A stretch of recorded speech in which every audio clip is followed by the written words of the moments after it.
Lena was born in a poor and crowded district of a large city, where crime and corruption were rampant. She never knew her father, and her mother died when she was only 6 years old, leaving her alone and orphaned. She had to survive on the streets, stealing food and money from unsuspecting passers-by, dodging the guards and the gangs, and hiding in dark alleys and abandoned buildings. She learned to be quick and cunning, to lie and charm her way out of trouble, and to use her natural beauty and charisma to her advantage. She also learned to fight, using a dagger and a sling as her weapons of choice. She was not afraid to hurt or kill anyone who threatened her or tried to take what was hers. She made some friends among the other street urchins, but she never trusted anyone completely. She knew that life was harsh and cruel, and that everyone had their own agenda. She also knew that she wanted more than this miserable existence. She dreamed of leaving the city someday, of seeing the world and having adventures. One day, when she was 16 years old, she saw an opportunity to make her dream come true. She overheard a conversation between two men in a tavern who were talking about a treasure map they had stolen from a noble's mansion. They said that the map led to an ancient ruin in the mountains, where a legendary hoard of gold and jewels was hidden. Lena decided to follow them and steal the map from them. She waited until they were drunk and distracted, then slipped into their room and searched their belongings. She found the map in a leather pouch under the bed, along with some coins and a silver ring. She took everything and ran out of the tavern before they noticed anything. She looked at the map and saw that it was drawn on a piece of parchment with symbols and markings that she did not understand. She needed someone who could read it and guide her to the treasure. She remembered that there was a traveling bard in town who claimed to be an expert on history and lore. She decided to seek him out and ask for his help. She found him in another tavern, where he was entertaining the crowd with his songs and stories. He was a handsome man with long blonde hair and a charming smile. He wore a colorful cloak and a lute on his back. He introduced himself as Remy, the wandering minstrel. Lena approached him after his performance and offered him a drink. She flirted with him and praised his talent, then showed him the map and asked him if he knew what it meant. He looked at it with interest and said that he did. He said that it was a map to the tomb of the Dragon King, an ancient ruler who had amassed a fortune from conquering lands and slaying dragons. He said that he had always wanted to see the tomb for himself, but he never had the chance or the courage. He said that he would be willing to help Lena find it, if she agreed to share the treasure with him. He said that they would need some supplies and equipment, as well as some horses to travel faster. Lena agreed to his terms, feeling a mix of excitement and nervousness. She felt a strange attraction to him, but she also wondered if he was trustworthy or not. She decided to take a risk and trust him for now, hoping that he would not betray her or disappoint her. They left the city the next day, following the map's directions. They traveled through forests and hills, facing dangers such as bandits, wolves, and storms. They also shared stories, jokes, and secrets along the way, getting to know each other better. They found out that they had a lot in common. They both loved music, adventure, and freedom.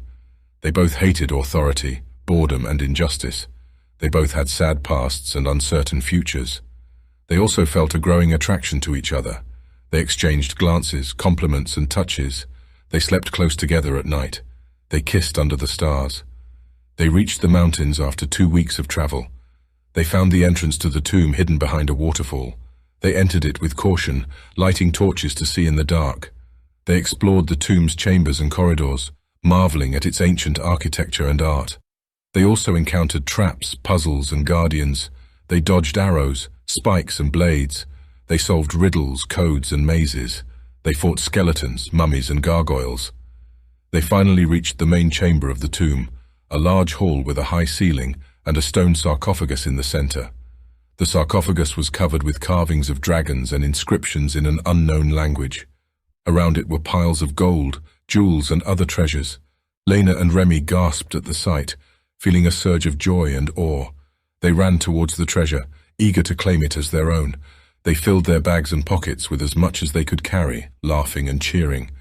They also found some items of interest: a crown, a sword, a necklace, a ring. They tried them on and admired themselves, feeling like royalty. They hugged and kissed, celebrating their success. They said that they had found the treasure of their dreams and that they were the luckiest people in the world. They did not notice that the sarcophagus had opened and that a skeletal figure had risen from it. It was the Dragon King, awakened by the intruders. He wore a suit of armor made of dragon scales and bones, and he held a staff topped with a dragon skull. His eyes glowed with a red light, and his voice echoed in the hall. "Who dares to disturb my eternal rest? Who dares to steal my hoard? You shall pay for your insolence with your lives." He raised his staff and unleashed a blast of fire at Lena and Remy, who barely dodged it. They dropped their bags and drew their weapons, ready to fight. They realized that they had made a terrible mistake, and that they were in grave danger.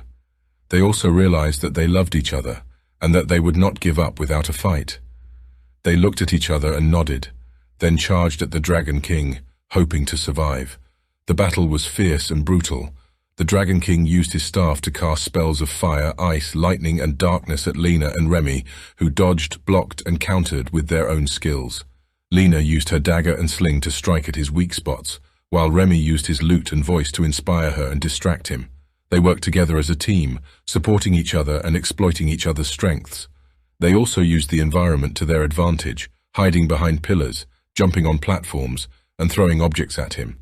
They avoided his traps and puzzles, which he had set up to protect his tomb. They also used some of the treasure as weapons or shields, throwing coins or jewels at him, or wearing them as armor. They fought with courage and determination, but also with fear and pain. They suffered many wounds and burns from his attacks, which slowed them down and weakened them. They also felt exhaustion and hunger from their long journey and lack of rest. They knew that they could not last much longer against such a powerful foe. They needed to end the fight quickly, or they would die. They saw an opening in his defense. He had lowered his staff for a moment to cast a spell. They seized the opportunity. Lena threw her dagger at his hand, making him drop his staff. Remy jumped on his back and strummed his lute hard on his head, stunning him. Lena ran towards him and grabbed his staff. Remy slid down from his back and kicked him in the chest. Lena swung his staff at his neck, breaking it. Remy stabbed him in the heart with his sword. The Dragon King let out one final scream of agony before falling to the ground, dead. Lena and Remy dropped their weapons and collapsed next to each other, panting heavily. They looked at each other with relief and gratitude. They had done it. They had killed the Dragon King. They hugged and kissed each other tenderly. They said that they loved each other more than anything in the world. They also said that they were sorry for what they had done. They had disturbed the dead and stolen their treasure. They said that they should have respected the tomb and left it alone. They decided to return some of the treasure to its rightful place. They put back the crown, the sword, the necklace, and the ring on the sarcophagus. They left some coins and jewels on the floor. They kept only enough for themselves to start a new life together. They also decided to honor the Dragon King's memory. They carved his name on the wall. They sang a song of praise for him. They bowed before his sarcophagus. They then left the tomb with their bags on their backs and their horses waiting outside. They rode away from the mountains towards the horizon. They looked forward to seeing new places and having new adventures together. They also looked forward to living happily ever after.